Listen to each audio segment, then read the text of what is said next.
सिंध जे सदा मलूक ऐं महबूब शाइर मोहतरम साईं अयूब खोसो साहब जो निमन जे शहर इस्लामकोट मां प्यारे दोस्त विक्रम वालमाणी सिटों चूंड करी उमाणियूं आहिनि।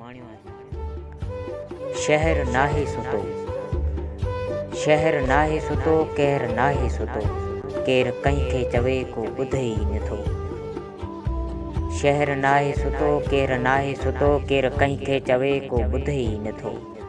ही सदियनि जी सदा कंहिंजो वरलाप आ, ही घिटियनि जी गहर कंहिंजो आलाप आ। कोई खुड़को किथे अॼु त छिरके नथो, को बि जलवो किथे हिल जुरके नथो। सोच सुकराता ज़हर नाहे सुतो, को त आथत ॾे को मिले ई नथो। दिल जी दुनिया मथे यार गम आजब, कई ॿाहूं ॿुटियूं ही सतम आजब। माठ ज़ख्मी पखी दौर मातम सॼो, सर्द आहूं पिरई दर्द नाहे खुटो। तुंहिंजो शाइर कोई पहिर नाहे सुतो, केर तोखे चवे को मञे ई नथो, केर तोखे चवे को मञे ई नथो।